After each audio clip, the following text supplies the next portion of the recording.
Hi there, welcome to the Bonsai Stuff podcast. I'm Scott Martin from Bonsai Matsu, and I hope you've had a lovely, fantastic, enjoyable, rewarding week in bonsai this week. I certainly know that I have. Worked on lots of different types of trees and got to chat with lots of different bonsai people and chew the fat. It was great. It's awesome. So this week on the podcast, I want to talk about two things. As normal, there's going to be two topics to cover, and they're related together. So first thing I want to talk about, which I've been getting a hell of a lot of questions about lately and seeing lots of different things and going round and round in circles about it, pines. I want to talk about your pines at this time of the year. So we're very late into the summer period, haven't got to autumn or fall as yet. We're still in the warm period of the time, and pines have got some work to do still. They've still got more growing to do. So I want to talk about actions for your pines at this time of the year. The other thing I want to talk about is one of the most important bonsai skills that I can think of. There's lots of different things that we have to learn and do and function with on our bonsai, and this one is the most important. It's the skill of waiting. It's doing nothing when it's appropriate. So I want to talk about that because it's kind of appropriate when we talk about pines at this time of the year. And as I was making my notes for the podcast and putting this all together, I thought, you know what, there's some important stuff we need to talk about with the skill of waiting, and it takes a long time to develop it. I know that I get frustrated and I get itchy and I need to do things, but sometimes you just need to hit the pause button. So let's get into the podcast.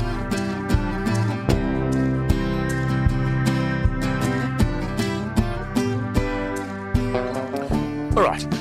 For now, with your pines, I want to put them into two categories. I know there's a million different types of pines out there, but I'm not talking about that. I'm talking about whether you've done work on them in the form of candle cutting or decandling, or if you've done nothing with them. All right, so that's the two categories. You've worked on them or you haven't worked on them in the past. Because if you have worked on them, what you've done is you've stimulated another round of growth, whether it's buds or whether it's actual foliage, needles, new candles, new extensions, whatever it is. If you've done that, then you've given the tree a bit of a once over, a bit of a kicking, and it's now in the process of doing exactly what you've asked it to do, which is growing those beautiful buds. And if it's a black pine, it's been decandled, then it's growing new needles and new shoots, and it's starting to multiply out. If it's sometimes in the form of just a candle cutting like a Scots pine, then it's formed its buds for next spring to start doing what they're going to do. And it's still growing. The trees are still growing. And that's the most important part of what I want to talk about with your pines right now, is that they're still growing. They're still doing stuff. It's still an active period for them. It's not a dormancy period. They haven't stopped spending their resources that they've got in the form of pushing needle length or buds or candles or whatever it is that they're doing. They're still doing something, right? Now, I'll come back to the other pines where you haven't done work later on. But for now, just focus on the trees that you've decandled or your candle cut. You've done something on. If you go in now, and I've seen that I've certainly been sent lots of messages about it, but if you go in at a period of time now and you start removing buds, you go and bud select, you look at the really big ones and go, yep, they're rubbish. I'm going to get rid of that because it's way too long. Like it's so long it's not funny. It could be 10 times longer than what you want. If you go and remove that candle or that bud or whatever it is, that shoot now, the resources that are being allocated currently to that super long candle, super long shoot, will get allocated to the ones that you think are just right, or you're predicting will be just right by the time the growing season finishes. So you're messing with how the tree is allocating its own resources. The best thing that we can do, the honest to God, hand on heart, best thing you can do in all my experience is just leave it alone. Let them grow. Let the ones that are too big stay too big. Let the ones that are too small stay too small. Let the ones that are going to be just perfect stay just perfect. So when we get to a period where the tree is going to stop allocating resources, we can get in there with our scissors and go, right, too big, you're gone. We don't want you. You're way too big. Too small, yeah, you're way too small. We don't want you either. The just rights, the perfect ones, the ones that are left over, the ones that have beautiful needle length, that are short internode length, they're just right. They're growing in the right direction that we want to naturally get some kind of perfect growth for the development of our pads. Those ones we leave alone and we keep on the tree. And it's, all the resources have been allocated, because if we go and do this removal of buds in the dormancy period, once a tree's run out of puff and it's like, I'm done, I'm going to have a sleep now, I'm ready for the winter period.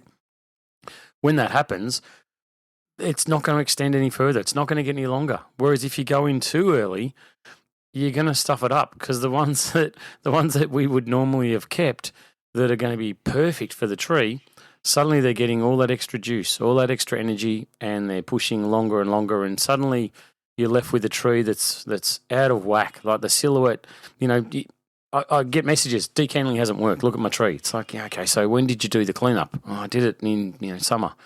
Why'd you do it then? Oh, I saw someone posted that you can do it. All right, so if you did it then and the resources still keep getting allocated, the tree's going to continue growing. The tree doesn't go, okay, you've removed the buds, that's it, I'll stop here, that's perfect, thanks very much.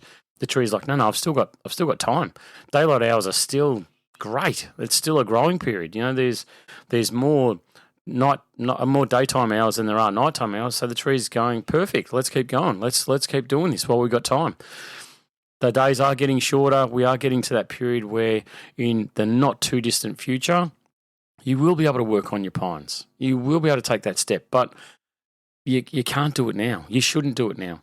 For me, the ideal time I'm working on any of my pines, any of them, for this bud selection, cleanup, needle plucking, wiring, shaping, doing all the good stuff with them, the ideal time, the absolute perfect time for me is very late autumn, very early winter.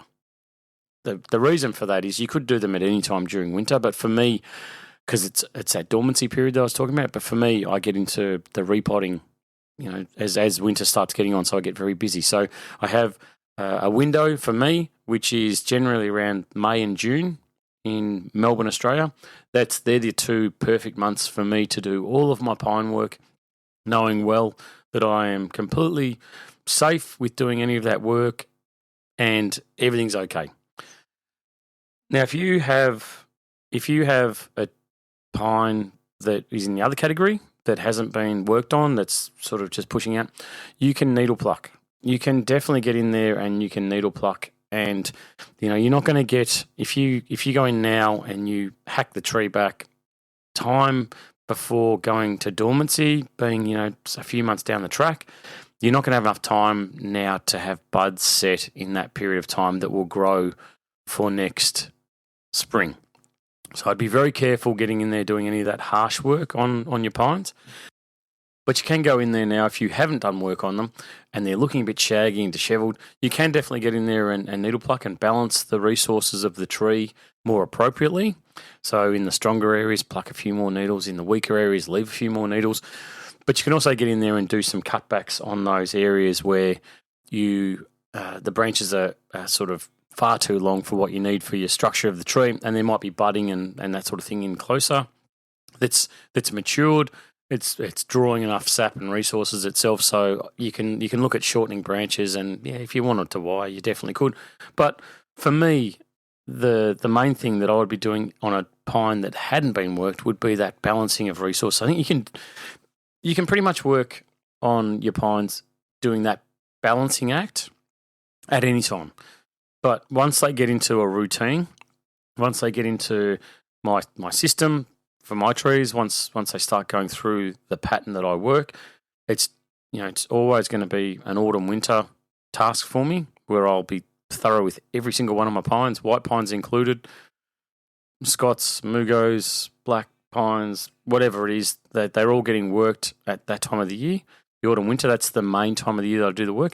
And then if I do it thoroughly enough, then like with my needle plucking and wiring and shaping and all that sort of stuff and bud selection, if I do it right for that period, then when it comes to that, that candle cutting or that decandling process or that pruning of growth, asking them to, hey, push more buds and start again, then that's very easy for me because I know that when that happens, I don't have to get in there and needle pluck because I've already done it.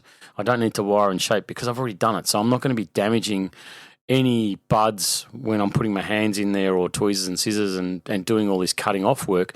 It's just a really simple, easy process when it gets to that candle cutting, that decandling process on the different species, if I do the autumn winter work properly on my pine. So just want to reiterate that it's way too early now because we're still in the growing period for pines. So I would 110% not touch my pines at this time of the year. Like I said, if they haven't been worked and you really want to get in there and do something with them, you're pushing, you're chafing at the bit, you've got some time, the pine looks a bit crappy on the bench, they haven't been worked, then by all means get into it. It's one of those things that you just have to get used to all of your bonsai looking perfect at one point, but then somewhere for a period not looking perfect. But that's the nature of the beast. If you have bonsai that look perfect all the time, then I guarantee your trees will get weak sooner or later. So it's not so normally the thing that I would do. And another T-shirt I want to get printed is it's okay to be shaggy. It is. It's all right for your trees to look dishevelled and not perfect. And that's why I think it's important to have a range of trees in your collection. Like at the moment, I've just literally finished a beautiful Enoki cypress, and I love it. It looks fantastic. I can't take my eyes off it. And there's some junipers that I've worked on. I'll walk past them and go, mate, you guys look fantastic. And then just on the bench beside them, there's all my black pines that are, pushing these new buds that look, small and scrappy and just don't look nice. And their old needles are starting to fall over and flatten out, and they're getting horrible old colouring on the needles. But it's like, okay, just wait your turn. A few more months and you guys will look fantastic.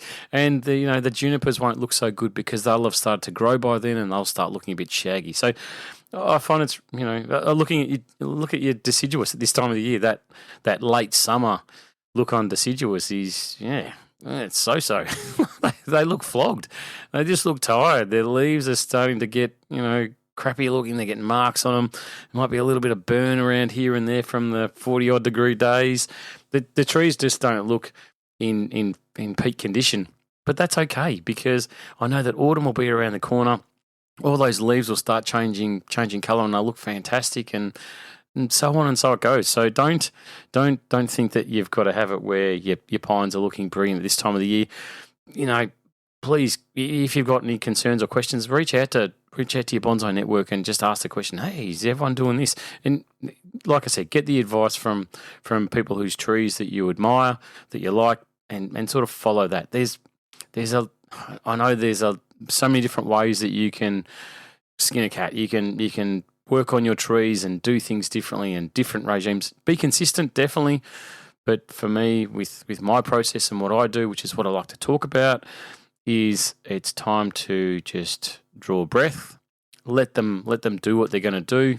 Don't be fertilising the pines now, especially. I'd really, there'd have to be a very good reason why you'd put any fertiliser on your pines at the moment. Maybe you decant them when you shouldn't have, and the buds that are growing are just not doing what they should be doing. Yeah, then maybe something very mild might help to give them a bit of a push along. Agreed. Yep, that I reckon would be a fine scenario. But all in all, it's time just to let the tree do what it's going to do. We don't want, if you punch in nitrogen at the moment, you're going to push growth, which is going to start getting too long because you've still got a fair way left on the growing period. Like I said, the earliest that I would be working on my black pines for bud selection, the earliest would be another month and a half, another 6 weeks away. So there's really around about 6 to 8 weeks left of solid growing time. So if you're walking around your yard now and you're looking at the little buds that have grown on the black pines, and some of them are bigger, some of them have started to get nice needles, other ones are still small, that's okay. That's exactly where mine are at too. I look through the yard and I think, gee, this one's really advanced. Look at that. It's punching out quite nicely. Whereas I look at the one beside it that was done at exactly the same time and think, that's still a bit behind the 8 ball. It'll be okay. It always comes together. It always just takes a little bit of time. So just patience. You'll be okay. The trees will be all right. Put your scissors away and your tweezers when it comes to your pines at the moment. Just let them do their thing. Find another tree in the yard to work on. Don't, if they look shaggy, put them in a sunny spot in the back corner somewhere where they're still getting lots of, light and air and all that sort of stuff. But just put them away so they're out of sight, out of mind, because they've just got to do what they've got to do, and then we can work them. We can get them to being the magnificent beasts that they are somewhere in the future. But for now, looking shaggy is okay.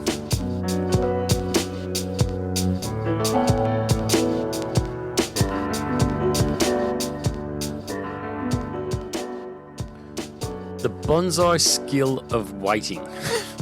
Now, I must confess, put my hand up, I'm probably not the world's most patient person. I have been known to sort of be a bit of a bull at a gate, but that's where bonsai has been so important for me throughout my entire life, because it's taught me patience, and it's taught me that waiting will more often than not with my trees get me where I want to go faster. Now, I know that sounds ridiculous, but it's true. I find that by leaving your trees be, letting them be a tree, letting them just grow for a while, in a controlled environment, that is, that they will respond better, they will be stronger, they will be less prone to, issues, fungal issues or pest issues. They have a far better colour. They're far more attractive. They develop much more ramification, more branch structure. So by doing nothing, by sitting back and making sure that you're there in the background going, I've got you, I'll water you when you need it, I'll feed you when you need it, I'll look after you, I'll make sure that you're getting lots of sunshine. When you need repotting, yep, sure, I'll be looking after that as well. You're gonna have everything that you need to be the world's best bonsai.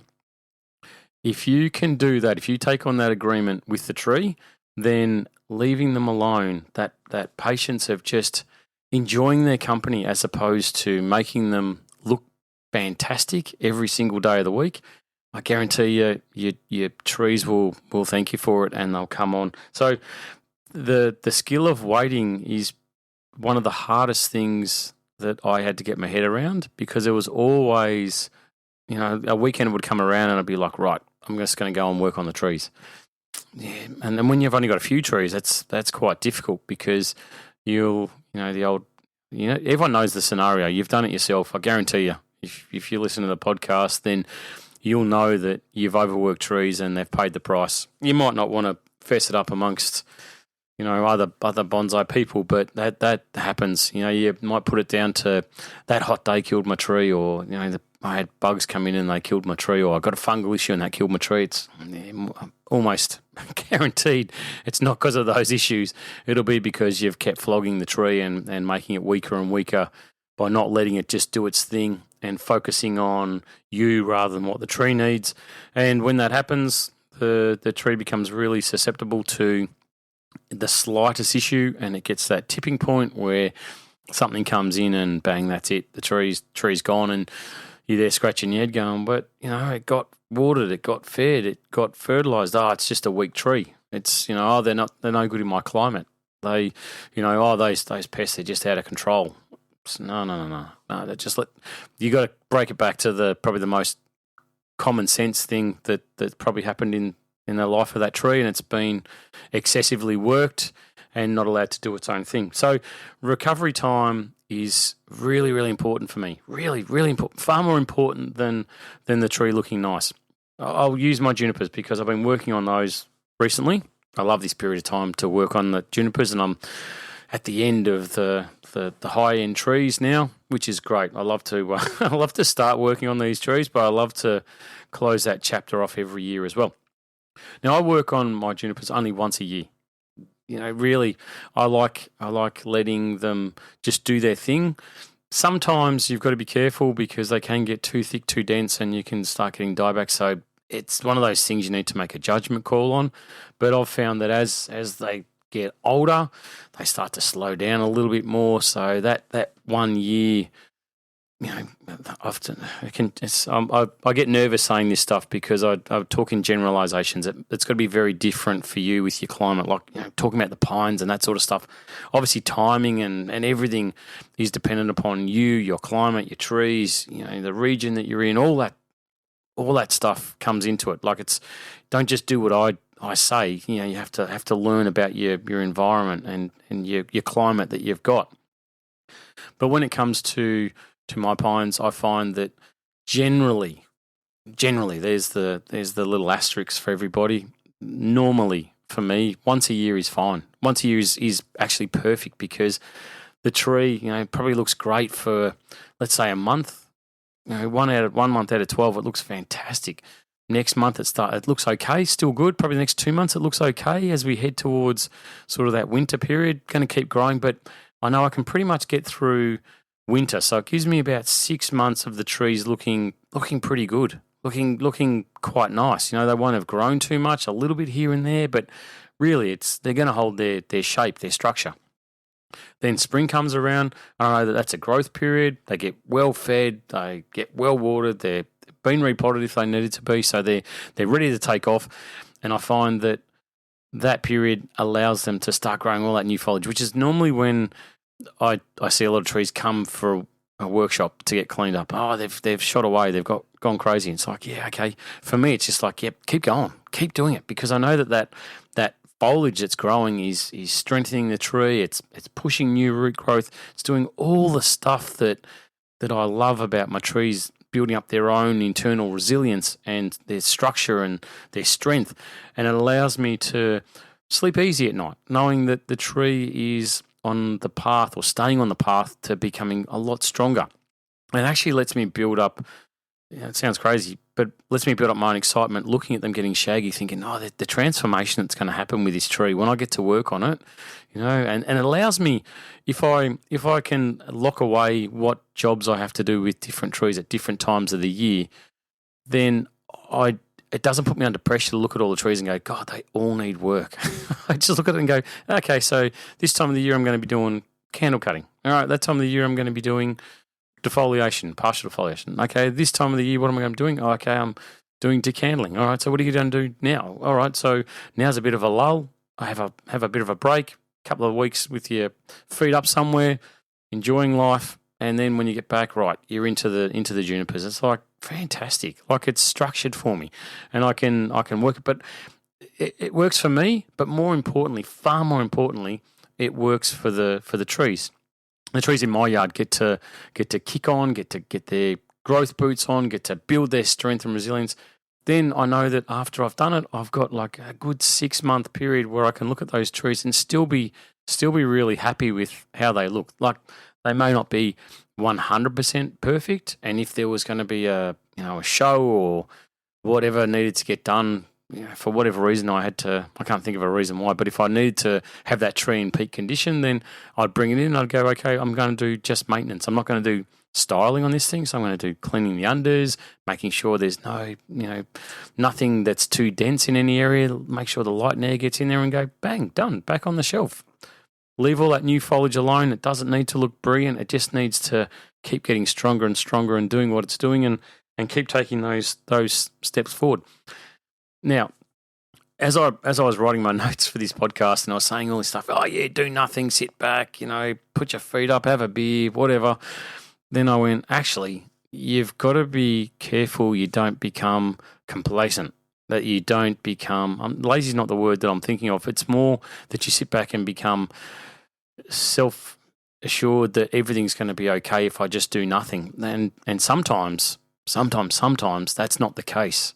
And I think about there's one case that's come across my workshop bench very recently, where when I was communicating with this person, they were talking about their ficus, their fig, and they need some work done on it. It's like, yeah, okay, well, we're sort of getting to the end of the fig season. We're starting to get some colder overnight temperatures. The day temperatures are starting to drop. Daylight hours are getting shorter, and all the usual stuff that I think about. And the tree, so it got photos, had a look at it and said, yeah, okay, the course of action will be X, Y, Z. Okay, we'll just gently scrape off a little bit of the soil. We'll freshen it up. We'll do this. We'll do that. We'll spray the tree. We'll start building its health up. Here's a whole plan, the program we're going to go down. Tree rocks up into the workshop. Had a look at it and went, okay, so this thing urgently needs a repot. It's in dust. Like the tree's going to die without it. So while doing nothing for vast majority of my trees is perfect, when there's desperately something that needs doing, doing nothing can be the last thing the tree needs. You have to take action to protect the tree as much as you possibly can and ensure that it's going to be taking those steps forward.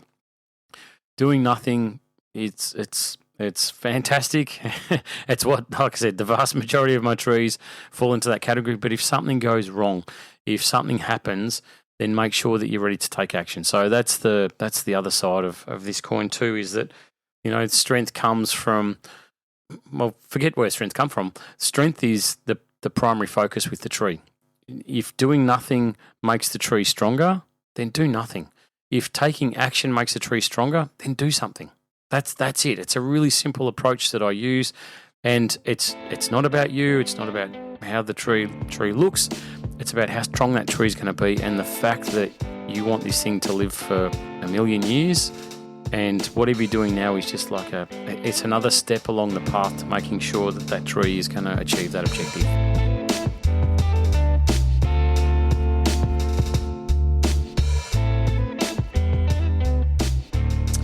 And just like that, folks, we're at the end of the podcast. Thanks as always for listening in. You listeners and everyone that communicates with me, geez, we're a great bunch of people. We really are. And I do appreciate and value that you take time to listen to this podcast. I hope you continue to get value out of it, because I know that I work very hard to make sure that it's relevant, and that there's a few things that set off light bulbs at different times for different people at different stages, and hopefully it's just maybe a refresher to reassure what you're doing, or maybe it's make you sit back and scratch your head and go, hey, well maybe I'll change what I'm doing. That's the idea anyway. Now, as I like to, I want to talk about around the yard at the moment. Something that I've noticed a lot of in the last week or so is there seems to be a hell of a lot more little moths and butterflies around the place, which look great. They're lovely. They're pretty. But it means that it's going to be that time of year where they start to cause some damage in the future. So it's just, I look at things like that and think, yeah, okay, maybe it's time that I took some action, appropriate action. Everyone's different how they handle it, but might be time just to have a look around the yard. I've found that because of earlier spraying and pest management, that it hasn't been an issue for a while. So I get a little bit complacent, a little bit relaxed about everything. Then as you go through and you start watering, and you start seeing these bugs start to fly around. It's like, yeah, okay, maybe it's time. The effectiveness of whatever I've done maybe starting to wear off, or something's changed, or whatever it is. It's just a reminder, just to be mindful that your yard is unique, and that you can't expect or accept that things are as they always were. Things change very, very quickly. And I find that with the trees starting to get into this next phase of autumn, where they do change their structure and how they're doing things internally, it's just mindful that I want to make sure they've got always got the best opportunities to do what they need to do. And that means me doing my job, which is staying on top of things like pest management around the yard. All right, well, hope you're enjoying this last couple of weeks of summer before we do get to that next period. And I am looking forward to starting to see some of the deciduous do what they do in the next period of time. It's very exciting. As I said, as I get to the end of working on my junipers, I find that I can then start to focus on what I'm going to be doing with my deciduous, doing their autumn prune, and starting to get them ready for that next phase of when they look magnificent and start to change colour. So it's there's never a boring time when it comes to bonsai for me. I think I love it. Every season, every day, there's always something that makes me smile from ear to ear. So hope you enjoy your trees and get to spend a bit of time with them. As always, thank you very much for listening in. I do appreciate the company, and I hope you have another brilliant week in bonsai.